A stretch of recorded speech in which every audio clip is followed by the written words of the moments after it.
Hello friends, ಇವತ್ತಿನ ಸಂಚಿಕೆಯಲ್ಲಿ ಏನಾಯಿತು ಅಂತ ನೋಡ್ಕೊಂಡು ಬರೋಣ ಬನ್ನಿ. ಪ್ರೀತಿ ಪ್ರೇಮ ಎಲ್ಲ ಪುಸ್ತಕದ ಬದನೆಕಾಯಿ. ವಾಸ್ತವ ಬೇರೆಯೇ ಇದೆ ಅಂತ ನಾನೇ ಪ್ರೀತಿಲಿ ಹೇಳೋಕ್ಕಾಗದೇ ಇರುವಷ್ಟು ಆಳವಾಗಿ ಬಿದ್ದುಬಿಟ್ಟೆ. ದುಡುಕಿ ಮೋಸ ಹೋಗ್ಬಿಟ್ಟೆ. ಅಪ್ಪ ನನ್ನ ಯಾವುದಕ್ಕೂ ತಡೆದವರಲ್ಲ. ಆಕಾಶದಷ್ಟೇ ವಿಶಾಲವಾಗಿರೋ ಮನಸ್ಸು ಅವರದ್ದು. ಆದರೆ ಇದು ಬಂಗಾರದ ಪಂಜರ. ಇವರದ್ದು ಮನೆ ಅಷ್ಟೇ ದೊಡ್ಡದು, ಮನಸ್ಸು ಕುಲಗಂಜಿ ಗಾತ್ರದ್ದು. ನನಗೆ ಇಲ್ಲಿರೋದಕ್ಕೆ ಕಷ್ಟ ಆಗ್ತಿದೆ ಅಪ್ಪ.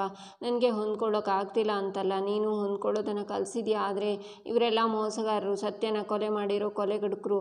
ಪ್ರತಿದಿನ ಇವ್ರ ಮುಖ ನೋಡಿ ಗಿಲ್ಟ್ ಫೀಲಲ್ಲಿ ನಾನು ಸಾಯ್ತಿದ್ದೀನಿ. ಇಲ್ಲಿರೋ ಪ್ರತಿ ಕ್ಷಣವೂ ನನಗೆ ಸಂಧ್ಯಾನ ಮುಖನೇ ನೆನಪಾಗ್ತಿದೆ. ನಿಮಗೆ ನಾನು ಕೊಟ್ಟಿರೋ ದುಃಖ ನೆನಪಾಗ್ತಿದೆ. ನಿಮ್ಮನ್ನು ಗಟ್ಟಿಯಾಗಿ ತಪ್ಪಿಕೊಂಡು ಆಳಬೇಕು, ನಿಮ್ಮ ಹತ್ರ ಮಾತಾಡಬೇಕು, ನಿಮ್ಮ ಹತ್ರ ಓಡ್ ಬಂದು ನಿಮ್ಮ ಮಡ್ಲಲ್ಲಿ ಮಲ್ಕೊಂಡು ನನಗಾಗಿರೋದನ್ನೆಲ್ಲ ನಾನು ಹೇಳ್ಕೋಬೇಕು ಅನ್ನಿಸ್ತಿದೆ. ಒಂದೇ ಒಂದು ಸಲ ಇದನ್ನೆಲ್ಲ ಮರೆತು ನನ್ನ ಮನೆಗೆ ಬಾ ಅಂತ ಕರೆದ್ರೆ ನಾನು ಇದನ್ನೆಲ್ಲ ಬಿಟ್ಟು ನಿನ್ನ ಹತ್ರ ಬಂದುಬಿಡ್ತೀನಮ್ಮ ಅಂತ ಜೋರಾಗಿ ಆಳ್ತಾಳೆ ಭಾರ್ಗವಿ. ನಂತರ ಕಣ್ಣೀರನ್ನು ಒರೆಸ್ಕೊಂಡು ಫೋನ್ ತಗೊಂಡು ಬೇಡ, ಮಾಡೋದು ಬೇಡ ನಂತರ ಅಂತ ಮತ್ತೆ ಅಮ್ಮಂಗೆ ಕಾಲ್ ಮಾಡ್ತಾಳೆ ಭಾರ್ಗವಿ.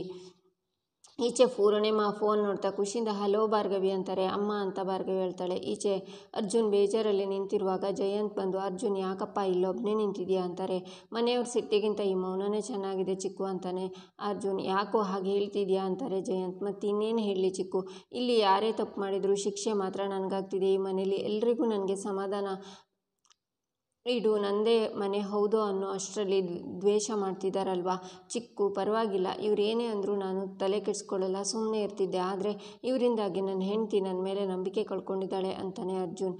ಏನು ನಡೀತು ಅಂತ ನನಗೆ ಗೊತ್ತಾಯಿತು. ಮನಸ್ಸಿಗೆ ತುಂಬ ಬೇಜಾರಾಯಿತು. ನೋಡು ಅರ್ಜುನ್, ನಮ್ಮ ಮನೆಯವ್ರು ಮಾಡೋ ಪ್ರತಿಯೊಂದು ತಪ್ಪಲ್ಲೂ ಅವ್ರ ಸ್ವಾರ್ಥಗಳಿದೆ. ಆದರೆ ಅದನ್ನೆಲ್ಲ ತೆಗೆದು ನಿಮ್ಮಿಬ್ಬರ ಮೇಲೆ ಹಾಕ್ತಿದ್ದಾರೆ. ನೀವಿಬ್ಬರು ಒಂದೇ ವಿಷಯಕ್ಕೆ ಜಗಳ ಆಡ್ತಿದ್ದೀರಾ, ಆದರೆ ಇಬ್ಬರು ಕೂತು ಮಾತಾಡ್ತಿಲ್ಲ, ದೂರದಲ್ಲಿ ಕೂತು ಒಬ್ರಿಗೊಬ್ರು ನೋವು ತಿಂತಿದ್ದೀರಾ ಅಂತಾರೆ ಜಯಂತ್. ಏನು ಹೇಳ್ತಿದ್ದೀರಾ ಚಿಕ್ಕು ಅಂತಾನೆ ಅರ್ಜುನ್. ಅಂದರೆ ನೀನು ಈ ಕಡೆಯಿಂದ ನಿಂತು ಹೇಳ್ತಾ ಇರೋ ಕಡೆ ಬಿ ಅನ್ಕೋ. ಈ ಬಿ ದೂರದಿಂದ ನೋಡೋರಿಗೆ ಡಿ ಥರನೂ ಕಾಣ್ಬೋದು. ಆದರೆ ಭಾರ್ಗವಿ ಮೇಲೆ ನಿನಗಿರೋ ಪ್ರೀತಿ ಕಾಳಜಿ ನಿಜ. ಆದರೆ ಸತ್ಯ ಗೊತ್ತಾದರೆ ಅವಳು ಪ್ರೀತಿನ ಎಲ್ಲಿ ಕಳ್ಕೊಂಡು ಬಿಡ್ತೀನೋ ಅನ್ನೋ ಭಯಕ್ಕೆ ನೀನು ಸತ್ಯ ಹೇಳಿಲ್ಲ ಅಲ್ವಾ.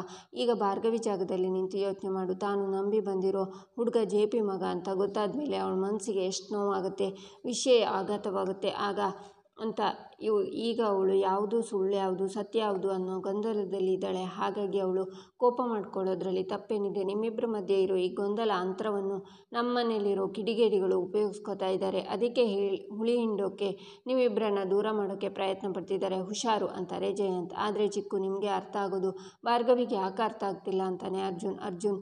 ಹುಟ್ಟಿ ಬೆಳೆದಿರೋ ಮನೇಲಿ ನಿನಗೆ ಇಷ್ಟು ಕಷ್ಟ ಆಗ್ತಿರ್ಬೇಕಾದ್ರೆ ಪಾಪ ಆ ಹುಡುಗಿ ಅವಳ ಪರಿಸ್ಥಿತಿನ ಯೋಚನೆ ಮಾಡು. ಜೊತೇಲಿ ಕರ್ಕೊಂಡು ಬರೋದು ದೊಡ್ಡ ವಿಷಯ ಅಲ್ಲ. ಒಳ್ಳೇದಾಗಲಿ ಕೆಟ್ಟದಾಗಲಿ ಜೊತೇಲಿರಬೇಕು. ಒಂದು ಹೆಣ್ಣು ಮನಸ್ಸು ಮಾಡಿದರೆ ವ್ಯಕ್ತಿತ್ವ ಎರಡನ್ನೂ ಬದಲಾಯಿಸ್ಬೋದು. ನಿನ್ನ ಹೆಂಡತಿ ಉದ್ದೇಶ ಗುರಿ ಎರಡೂ ಚೆನ್ನಾಗಿದೆ. ಸಮಾಜದಲ್ಲಿ ನಡೀತಾ ಇರೋ ಅನ್ಯಾಯದ ಪರವಾಗಿ ನಿಂತು ಅವರಿಗೆ ನ್ಯಾಯ ಕೊಡಿಸ್ಬೇಕು ಅನ್ನೋ ಮನಸ್ಸು ಅವಳಿಗಿದೆ. ಅಷ್ಟೆಲ್ಲ ಮನಸ್ಸಿರೋ ಅವಳಿಗೆ ಈ ಮನೇಲಿ ನಡೀತಾ ಇರೋ ಅನ್ಯಾಯ ಒಂದು ಲೆಕ್ಕನ ಅರ್ಜುನ್. ಅವಳೇನಾದರೂ ಈ ಮನೆಯಿಂದ ಹೊರಗಡೆ ಹೋದರೆ ನಿನ್ನ ಜೀವನದಿಂದ ದೂರ ಹೋದ್ಲು ಅಂತ ಅರ್ಥ. ಯೋಚನೆ ಮಾಡು. ಅವಳನ್ನು ಕಳ್ಕೊಂಡು ಜೀವನ ಮಾಡೋ ಶಕ್ತಿ ನಿನಗಿದೆಯಾ ಅಂತಾರೆ ಜಯಂತ್. ಇಲ್ಲ ಚಿಕ್ಕು, ಅವ್ರು ಇಲ್ಲದೆ ಇರೋ ಜೀವನನ ನನಗೆ ಇಮ್ಯಾಜಿನ್ ಮಾಡ್ಕೊಳ್ಳೋಕ್ಕೂ ಆಗಲ್ಲ ಅಂತಾನೆ ಅರ್ಜುನ್. ಹಾಗಿದ್ಮೇಲೆ ಈ ರಾಜಕೀಯ ಕುತಂತ್ರಗಳಿಗೆ ನೀನು ನಿನ್ನ ಹೆಂಡ್ತಿನ ಬಿಟ್ಕೊಡ್ಬೇಡ. ಅವಳ ಜೊತೆಲಿರೋ, ಅವಳ ಪರವಾಗಿ ಹೋರಾಡು. ಇವತ್ತಲ್ಲ ನಾಳೆ ನೀನೇನು ಅಂತ ಅವಳಿಗೆ ಅರ್ಥ ಆಗುತ್ತೆ ಅಂತಾರೆ ಜಯಂತ್. ಆದರೆ ಪಾಪ ಭಾರ್ಗವಿ ಈಗ ಅವಳ ಅಪ್ಪ ಅಮ್ಮ ಮನೆಯವ್ರು ಎಲ್ಲರನ್ನೂ ಮಿಸ್ ಮಾಡ್ಕೋತಿದ್ದಾರೆ. ಆದಷ್ಟು ಬೇಗ ನಿಜ ಏನು ಅಂತ ಅರ್ಥ ಮಾಡಿಸಿ ಎರಡೂ ಮನೆಯವರು ಒಂದಾಗೋ ಹಾಗೆ ಮಾಡ್ತೀನಿ. ಆಗ ಮಾತ್ರ ಭಾರ್ಗವಿ ಖುಷಿಯಾಗಿರ್ತಾರೆ ಚಿಕ್ಕು ಅಂತಾನೆ ಅರ್ಜುನ್. ಅಷ್ಟು ಮಾಡು, ಎಲ್ಲ ಸರಿ ಹೋಗುತ್ತೆ ಅಂತ ಜಯಂತ್ ಹೋಗ್ತಾರೆ. ಈಚೆ ಭಾರ್ಗವಿ, ಅಮ್ಮ ಹೇಗಿದೆಯಮ್ಮ, ಅಪ್ಪ ಹೇಗಿದ್ದಾರೆ ಅಂತಾಳೆ. ನಾವು ಹಾಗೇ ಇದ್ದೀವಿ ಭಾರ್ಗವಿ, ಆಗಿರೋ ಬದಲಾವಣೆಗೆ ಹೊಂದ್ಕೋತಿದ್ದೀವಿ.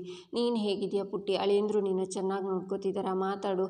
ಭಾರ್ಗವಿ ಕೇಳಿಸ್ತಿದ್ಯಾ ಅಂತಾರೆ ಪೂರ್ಣಿಮಾ. ಆಗ ಭಾರ್ಗವಿ, ಹಾಂ ಅಮ್ಮ ನನ್ನ ಚೆನ್ನಾಗಿ ನೋಡ್ಕೋತಿದ್ದಾರಮ್ಮ. ಅದು ಒಂದೇ ಒಂದು ಸರ್ತಿ ನಿಮ್ಮನ್ನೆಲ್ಲ ನೋಡಬೇಕು ಅನ್ನಿಸ್ತಿದೆ ಅಮ್ಮ ಅಂತಾಳೆ ಭಾರ್ಗವಿ. ಬರಬೇಡ, ಯಾವುದೇ ಕಾರಣಕ್ಕೂ ನೀನು ನಮ್ಮ ಮನೆಗೆ ಬರಬೇಡ ಭಾರ್ಗವಿ. ನೀನು ನಮ್ಮ ಪಾಲಿಗೆ ಇಲ್ಲ ಅನ್ನೋದನ್ನು ಅರ್ಥ ಮಾಡಿಕೊಂಡು ಬದುಕೋದಕ್ಕೆ ಪ್ರಯತ್ನ ಪಡ್ತಿದ್ದೀವಿ. ಮುಳ್ಳು ಚುಚ್ಕೊಂಡಿರೋ ಗಾಯ ಮಾಗ್ತಾ ಇದೆ. ಅದೇ ಮುಳ್ಳು ಪದೇ ಬಂದು ಚುಚ್ಕೋತಾ ಇದ್ದರೆ ತಡ್ಕೊಳ್ಳೋ ಶಕ್ತಿ ನಮಗಿಲ್ಲಮ್ಮ. ನೀನು ಎಲ್ಲಿದೆಯೋ ಅಲ್ಲೇ ಚೆನ್ನಾಗಿರಮ್ಮ. ಇಲ್ಲಿ ಹೋಗಿರೋ ಮಾನನ ಆ ಮನೆ ಎಲ್ಲಾದರೂ ಕಾಪಾಡು.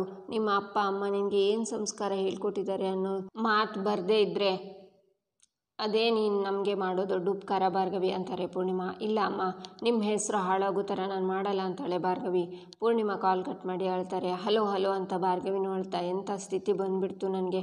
ಮನೆಯವ್ರ ಮುಖ ನೋಡೋದು ನನಗೆ ಅವಕಾಶನೇ ಇಲ್ಲ. ತವರಿಗೆ ಹೋಗೋ ಯೋಗ್ಯತೆಯೂ ನಾನು ಕಳ್ಕೊಂಡಿದ್ದೀನಿ. ಇವರೆಲ್ಲ ಕೊಡೋ ನೋವನ್ನು ನಾನು ಹೇಗೋ ತಡ್ಕೊಂಡ್ಬಿಡ್ತೀನಮ್ಮ. ಆದರೆ ನಮ್ಮ ಮಧ್ಯೆ ಅಂತರ ಇದೆಯಲ್ಲ, ಆ ನೋವು ನನ್ನ ಕೈಲಿ ಸಹಿಸ್ಕೊಳ್ಳೋಕ್ಕಾಗ್ತಿಲ್ಲಮ್ಮ ಅಂತ ಭಾರ್ಗವಿ ಹೇಳ್ತಾಳೆ. ಈಚೆ ಪೂರ್ಣಿಮಾ ಮನೆಗೆ ಬರ್ತೀನಮ್ಮ ಅಂತ ಹತ್ಕೊಂಡು ಫೋನ್ ಮಾಡೋ ಮಗಳನ್ನು ಬರಬೇಡ ಅಂತ ಹೇಳೋ ಕಷ್ಟ ಯಾವ ತಾಯಿಗೂ ಕೊಡಬೇಡ ಭಗವಂತ. ಭಾರ್ಗವಿ, ನಾನು ಮನಸ್ಪೂರ್ವಕವಾಗಿ ನಿನ್ನ ಹರಿಸ್ತಿದ್ದೀನಿ. ನೀನು ಎಲ್ಲಿದ್ದರೂ ಸಂತೋಷವಾಗಿ ನಿನ್ನ ಸಂಸಾರ ನಡೆಸ್ಕೊಂಡು ಹೋಗೋ ಹಾಗಾಗಲಿ. ಮತ್ತೆ ನೀನು ಇಲ್ಲಿ ಈ ಜಂಜಾಟದಲ್ಲಿ ಸಿಕ್ಕಾಕೊಳ್ಳೋದು ಬೇಡ ತಾಯಿ. ನಿನ್ನ ಗಂಡನ ಜೊತೆ ಹೊಸ ಸಂಸಾರದ ಜೊತೆ ಎಲ್ಲೋ ದೂರದಲ್ಲಿ ಚೆನ್ನಾಗಿರಮ್ಮ, ಅಷ್ಟು ಸಾಕು ಅಂತ ಹೇಳ್ತಾರೆ. ಈಚೆ ಸಿತಾರ, ವಂದನಾ ಅಳಬೇಡ ಕಂದ, ಬಾ ಅಮ್ಮ ಕೂತ್ಕೋ. ನನಗೆ ನೀನು ಹೀಗೆ ಅಳೋದನ್ನು ನೋಡೋಕ್ಕಾಗ್ತಿಲ್ವೇ, ಸಮಾಧಾನ ಮಾಡ್ಕೋ ಕಂದ ಅಂತಾರೆ. ಅಲ್ಲಿ ಅರ್ಜುನ್ ಭಾರ್ಗವಿ ಜೊತೆ ಚೆನ್ನಾಗಿದ್ದಾನೆ. ನಾನು ಹೇಗೆ ಸಮಾಧಾನದಿಂದ ಇರಲಿ ಅಂತಾಳೆ ವಂದನಾ. ನಿನಗೆ ಎಷ್ಟು ದುಃಖ ಆಗ್ತಿದೆ ಅಂತ ಗೊತ್ತಾಗ್ತಿದೆ ಮಗಳೇ. ಪ್ರೀತಿನ ಬಲವಂತವಾಗಿ ಪಡ್ಕೊಳ್ಳೋಕೆ ಆಗುತ್ತಾ ಹೇಳು. ನೀನು ಅರ್ಜುನ್ನ ಇಷ್ಟಪಟ್ಟೆ, ಭಾರ್ಗವಿನೂ ಅರ್ಜುನ್ನ ಇಷ್ಟಪಟ್ಲು. ಅಲ್ಲಿಗೆ ಅರ್ಜುನ್ ಯಾರನ್ನ ಇಷ್ಟಪಡ್ತಾನೆ? ಒಬ್ರನ್ನೊಬ್ರು ಇಷ್ಟಪಟ್ಟರೆ ಮಾತ್ರ ಬಾಳು ಚೆನ್ನಾಗಿರುತ್ತೆ ಮಗಳೇ. ನಿಜವಾಗ್ಲೂ ನಿನಗೆ ಅರ್ಜುನ್ ಮೇಲೆ ಪ್ರೀತಿ ಇದ್ದರೆ ಅವನು ಎಲ್ಲೇ ಇದ್ದರೂ ಅವನು ಯಾರ ಜೊತೆ ಮದುವೆ ಆಗಿದ್ದಾನೋ ಅವ್ರ ಜೊತೆ ಚೆನ್ನಾಗಿರಲಿ ಅಂತ ಬೇಡ್ಕೋಕಂದ. ಅವ್ನ ಖುಷಿ ನೋಡಿ ನಿನಗೆ ಸಮಾಧಾನ ಆಗಬೇಕು. ಅವನೀಗ ನಿನ್ನ ಜೀವನದಲ್ಲಿ ಮುಗ್ದೋಗಿರೋ ಅಧ್ಯಾಯ ಅನ್ನೋದನ್ನು ಅರ್ಥ ಮಾಡ್ಕೊಮ್ಮ. ನಾವು ನಿನಗೆ ಒಳ್ಳೆ ಹುಡುಗನ ಹುಡುಕ್ತೀವಿ ಚಿನ್ನ. ನೀನು ಒಂದು ಮದುವೆ ಆಗಿ ಖುಷಿಯಾಗಿರು. ಅರ್ಜುನ್ನ ಮರ್ತು ಬಿಡು ಕಂದ ಅಂತಾರೆ ಸಿತಾರ. ಆಗ ವಂದನಾ ಸಿತಾರ ಕತ್ತನ್ನು ಹಿಡಿದು ತಳ್ಳಿ, ನಾನು ನನ್ನ ಅರ್ಜುನ್ನ ಮರ್ತೋಗ್ಬೇಕಾ, ಅವನು ಮುಗ್ದೋಗಿರೋ ಅಧ್ಯಾಯನ ಅಂತ ಮತ್ತೆ ಸಿತಾರ ಕತ್ತಿಸೋಕೆ ಬರ್ತಾಳೆ ವಂದನಾ. ಆಗ ಶಕ್ತಿ ಮತ್ತು ವಿಕ್ಕಿ ವಂದನನ ತಡಿತಾರೆ. ನಿಮಗೆ ಬದುಕೋಕೆ ಈ ಗಾಳಿ ಎಷ್ಟು ಮುಖ್ಯನೋ ಈ ವಂದನಾಗೆ ಅರ್ಜುನ್ ಅಷ್ಟೇ ಮುಖ್ಯ ಅಂತಾಳೆ ವಂದನಾ. ವಂದನಾ, ಏನಿದು ನಿನ್ನ ಹುಚ್ಚಾಟ, ಬಿಡು ಅಂತಾರೆ ಶಕ್ತಿ. ನನ್ನ ಅರ್ಜುನ್ನ ನನ್ನಿಂದ ದೂರ ಮಾಡ್ತೀರಾ? ನೀವೇ ದೂರ ಹೋಗಿ, ನೀವು ಇರಬಾರ್ದು. ಬಿಡಿ ನನ್ನ ಅರ್ಜುನ್ನ ದೂರ ಮಾಡೋದು ಅವರು ಇರಬಾರ್ದು ಅಂತಾಳೆ ವಂದನಾ. ಆಗ ಶಕ್ತಿ ವಂದನಾ ಕೆನ್ನೆಗೆ ಬಾರಿಸಿ, ಪರಿಸ್ಥಿತಿನ ಅರ್ಥ ಮಾಡ್ಕೊಳ್ದೆ ಯಾಕೆ ಈ ರೀತಿ ಹುಚ್ಚಿ ಥರ ಆಡ್ತಿದೀಯಾ ಅಂತಾರೆ ಶಕ್ತಿ. ಅವಳಿಗೆ ಅರ್ಜುನ್ ಹುಚ್ಚಿಡ್ದಿದೆ ಅಂತಾರೆ ಸಿತಾರ.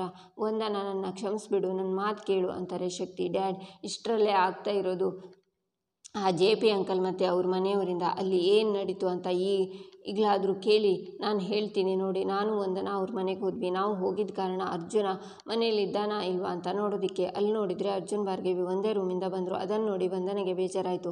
ಅಷ್ಟರಲ್ಲಿ ಎಲ್ಲರೂ ಸೇರಿದರು. ಆಗ JP ಅಂಕಲ್ ಬರ್ತಾರೆ. ಆದರೆ ಅವರು ಬಂದು ಅವರು ಬೈತಾರೆ ಅಂತ ಅಂದ್ಕೊಂಡ್ರೆ ಅವ್ರು ಬಂದು ನಮ್ಮನ್ನು ಆಚೆ ಕಳಿಸಿದ್ರು. ಡ್ಯಾಡ್, ಇದಕ್ಕೇನು ಹೇಳ್ತೀರಾ? ಇದು ನಿಮಗೆ ಗೊತ್ತಿತ್ತು, ಆದರೂ ನೀವು ಮುಚ್ಚಿಟ್ಟಿದ್ರಿ. ಅದಕ್ಕೆ ಅವಳು ಬೇಜಾರಾಗಿರೋದು.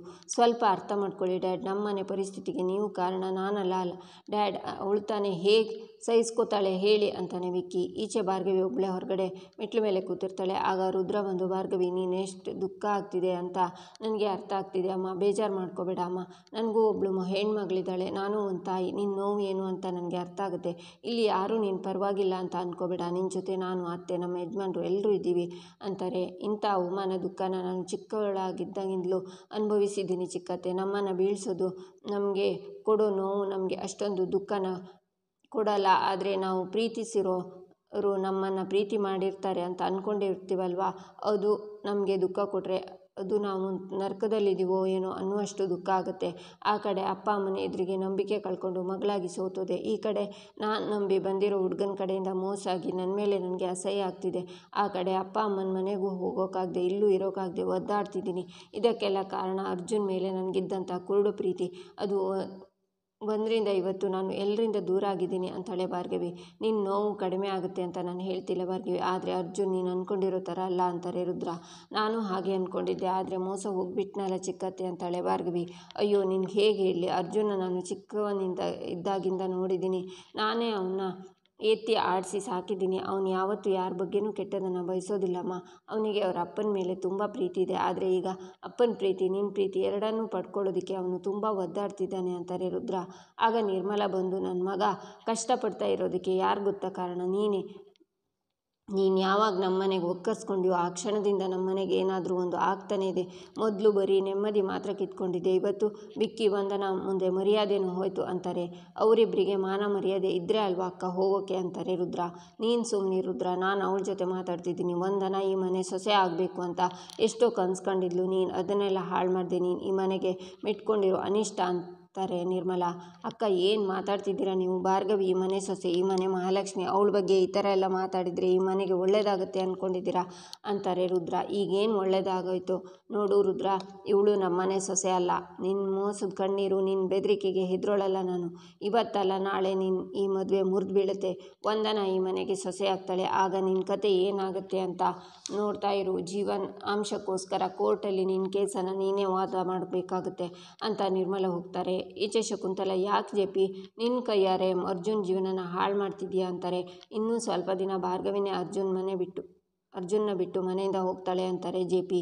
ಈಚೆ ಬೃಂದಾ, ಸಂಧ್ಯಾ ಫೋಟೋ ನೋಡಿ, ರೀ ಶ್ಯಾಮ್ ಯಾರ್ರೀ ಈ ಫೋಟೋ ಹಾಕಿದ್ದು ಅಂತ ಕೂಗ್ತಾಳೆ. ಆಗ ಭಾರ್ಗವಿ LLB, ನಿನ್ನ ಡೌಟು ಕರೆಕ್ಟೇ ಆಗಿದೆ ಕಣೆ. ನಾನು ಈ ಕೇಸನ್ನು ಮುಂದುವರಿಸ್ತಿದ್ದೀನಿ. ಸಂಧ್ಯಾ ಸಾವಿಗೆ ನ್ಯಾಯ ಸಿಗೋವರೆಗೂ ಹೋರಾಡ್ತೀನಿ. ಅದು ಯಾರು ಅಡ್ಡ ಬರ್ತಾರೋ ನಾನು ನೋಡೇ ಬಿಡ್ತೀನಿ ಅಂತಾಳೆ. ಇಲ್ಲಿಗೆ ಈ ಸಂಚಿಕೆ ಮುಕ್ತಾಯವಾಗುತ್ತೆ. ಮುಂದಿನ ಸಂಚಿಕೆಗಾಗಿ ನಮ್ಮ ಚಾನಲನ್ನು ನೋಡಿ, ಸಬ್ಸ್ಕ್ರೈಬ್ ಮಾಡಿ, ಲೈಕ್ ಮಾಡಿ, ಶೇರ್ ಮಾಡೋದನ್ನು ಮರಿಬೇಡಿ.